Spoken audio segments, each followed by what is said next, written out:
Hi everyone, Takara here from Deep Dive Publishers, and today I want to tell you a quick and easy way and very inexpensive way to get great author headshots. Okay. Now, if you've got the money to pay a professional photographer, please do, right?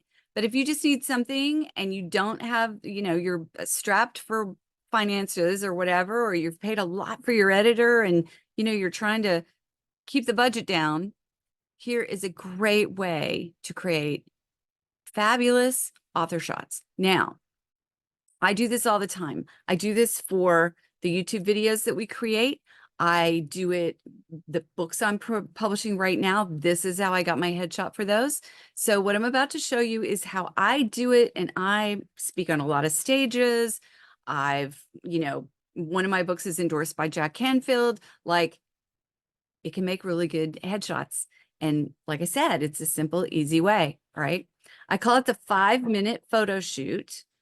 And what you do in the 5-minute photo shoot is you set up a backdrop, you have some lighting that you play around with until it's right. And then you do a few poses and basically you're pretty much done. So obviously this is not the background we're going to want. Okay. And so what I did, first of all, what you have to realize is I'm an engineer and my dad was a creator of things, right? So I've learned to jerry rig really well. So it's just kind of how I think. Okay, how could I do this differently? Is just, how my brain works, right? So the first thing I need, like, clearly this is not the kind of background you want. But I took hooks that have a screw on the end. I don't even know what they're called. And I suspended them from the ceiling. There's some wooden beams. And so I screwed them into the wooden beam. And then I found this pole. It's like a plastic, really long pole. And I took the kind of rope or twine that you would use if you were camping. And I tied it to those little hooks and I looped it around and tied it to this bar. And then I put on a blanket. Okay. So I've created a backdrop for myself. All right. It's not perfect. It's not fabulous. I know some professional people who do like image consulting that hate it, but here's what I'll tell you. It works anyway. Okay. And my audience for my typical books love the purple. So here's a crazy blanket behind me. Now I don't know if I can make it. Yeah. I took a clip. This is a chip clip, right? I took a chip clip and a binder clip on the other side. I have little tiny bungee cords and I hook it to that so it'll pull it taut. Okay. So I'll show you how that works. All right. So that's one side. You can see right here, this is my straw showing on my drink. So clearly we want that out of the picture. But what you'll realize is we're not going to use this whole photo anyway. We're not going to use the whole screen that gets captured. Okay. So this is my backdrop. Now, when you look at this, okay, I got a purple background. It's got some different colors of purple. It goes with my branding. There's some wrinkles in it, but as I'll explain in a few minutes, that doesn't really matter. But the lighting's terrible. The lighting is really awful. Now, I've got dual monitors. One of the things that I have to do is I have to come over here to my second monitor and I have to close out everything because it's putting too much light on my face from the monitor itself. So I'm closing it all down and I make sure that my screensaver image is pretty dark. Okay. But you can tell it's still not the greatest lighting. So I have a little ring light. It's not the big ones that cost $200 or whatever they cost. It's a little tiny one that I got at Amazon for like $20. And it's got a clip that I have it clipped onto a shelf. And then it's got this big arm that comes around. And so I have the ring light itself above, a little behind my monitor, the monitor that's in front of me. Okay, so I'm going to turn that on and you can see how it will change the lighting. So it's better, but it's not great. There's a lot of light on this side. And the reason for that is because there's a window over here. I've figured out a way, like I don't have blackout blinds or curtains. So I've found a piece of cardboard that I just had laying around so I can put it in my window. And I do it all the time. Like I'm interviewed on the radio and on podcasts and on summits and all this stuff. I've got a piece of cardboard in my window.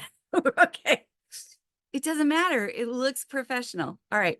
The other thing you have to remember is, there are these wrinkles over here. It doesn't matter because what we're doing is we're only going to crop this picture around my face. So it only matters what's directly behind me. Okay. So we've sort of taken care of the lighting. Now this ring light has a bunch of different settings. It's got bright white. It's got more of a yellowy orangey tone, or you can combine the two. So that's what I do because my skin is more cool. You're either warm in coloring or you're cool in coloring. Warm means that if you take your hand against, I have to find a piece of white paper. If you take your hand and you hold it in front of a piece of white paper, what is this color in here compared to the white? On me, you may not be able to see it under this lighting, but it's sort of pink, okay? Other people, they're more orangey or yellowy, okay? If you're orangey or yellowy, you look better in warm tone colors, and that other setting where it's more orangey would actually enhance some of how you look. But for me, being more red, I can't get near orange. In fact, if I wear orange or if I have orangish lighting on me, I actually look sick. Like it's just really bad for my complexion. So you want to just kind of pay attention to that. Anyway, I have it combined and I also have it on the lowest setting it will have. So it's not super bright light. It's actually very, very light. It's very gentle white light. So that's all I did with that lighting. And then I close it off the window. We have decent lighting. Now, if you have glasses, what you want to do is you want to, when you buy them, get anti-reflective coating. Okay. I actually have anti-reflective coating on these glasses, but I swear they just didn't put it on there. I paid $45 extra to get anti-reflective coating, and these are horrible. They not going to that company anymore for glasses. Let's just put it that way. So I have to kind of play around and lean my head a little bit and do different things because people want to see your eyes. Okay. They want to see you smile. They want to see your eyes. And so I have to sort of arrange my face in a way that some of this reflection that's happening isn't terrible. Now, if I lean it up, you can actually see the ring light over here, on the glass lenses. So you don't want those to show. You want your camera lens, whether you're using a phone, whether you're using, the little video cams that go on a computer, whatever you're using, you want it to be at eye height or slightly higher. Okay. So my little video cam is sitting on top of my main monitor near this light, so that when I'm ready to take a photo, I'm going to look up like I am right now. All right. So we're pretty much done. Now, something that I'll say about what I'm wearing. I would never wear this for a good, I just decided to cut this video and it was like, okay, I'm going to show what's behind my blanket. I'm going to show whatever I'm wearing today, including my pajama pants, which you got to see. It's like, this is just what I happen to be wearing at the moment. So if I was taking a professional shot, like a headshot for things, and I don't know, what all avenues or niches I may want to use that photo in, I would be very selective in what clothes I choose and what, especially necklaces, like having a moon, sort of implies that it's more goddessy or new agey or something like that, which is part of my branding for some of the companies that I run. But it wouldn't be appropriate for, like, say, Deep Dive Publishers or one of my more professional things. And so I would take this necklace off. I'd replace it with something else, right? I wouldn't wear this jacket, whatever. You don't want very busy clothing.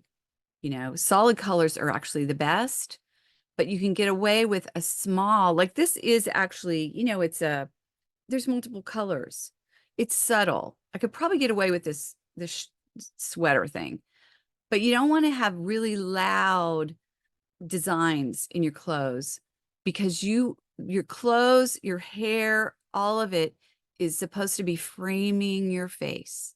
It's your face, your eyes, your smile that we're trying to accentuate. Okay. And so you don't want anything that you're wearing or anything that you're having on and stuff or around you competing with framing your face. All right. So now I've explained all that. All right. So now I'm going to pretend that I'm taking pictures. So this is what I do. I literally turn on Zoom or I use another video program and I just turn it on. If I'm having a great hair day, if I've got great clothes on, I will literally spend 5-10 minutes just posing in front of the camera. So I will fix my lighting, fix my, curtains, put my backdrop in, fluff up my hair, whatever. I'll look at myself on my screen and decide that I like that pose. So I'm going to go, okay, it's okay. And then I'll look up right at the camera and I'll hold it. And you don't have to hold it super long. And the better you get at this, the shorter it can be that you hold the pose. But you just find a look that looks decent to you. And then you look up right into the camera while you're smiling or whatever. You can smile with big teeth, like you're laughing and having a great time, or you can smile without. It's whatever you normally smile with. I personally like to see teeth in people. I mean, I have really crappy teeth on the bottom, so they show sometimes like, oh, well, right? Um, some people have a better side. So you might want to sort of turn like this, and you don't have to look right at the camera every time. You can look like you're looking off in a distance and someone just happened to take your photo and you can hold it. You can do the same thing the other side. Maybe you have a different side that's the better side. For me, it's definitely better head on, in my opinion. You don't want huge earrings. You don't want, again, anything that's taking the focus away from your face and your smile. So I sometimes do things for YouTube and things for other platforms, social media platforms, where you do the lean and you point, so that if I was doing this, I would then, look at the camera and smile. And then I would come back and on that picture, I could put words above there. It's fun for social media. But for a headshot, you're just trying to get your face and your hair and from here up. That's all you're trying to get. So I would try different things. I personally sometimes look better if I tilt my head a little. Sometimes, but then, I got a lot of glare that particular time.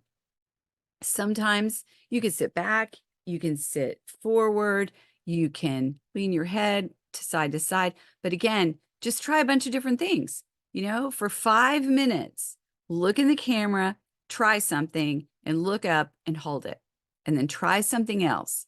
Look look on the screen, see what it looks like, and then look up holding that same pose and just do that for like 5 minutes. You run out of ideas, that's how we get some of the goofy pictures we create for deep dive publishers. I'll just sit here and I'll go, and do the goofy poses to try to get people's attention on social media.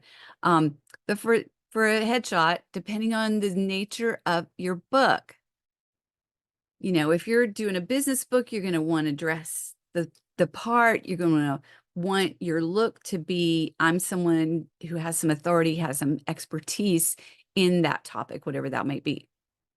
If your book is about art, you'd want to be a little more loose, a little more comfortable, a little more flashy or flowing with your clothing or whatever. You want it to match your personality and whatever your book is about.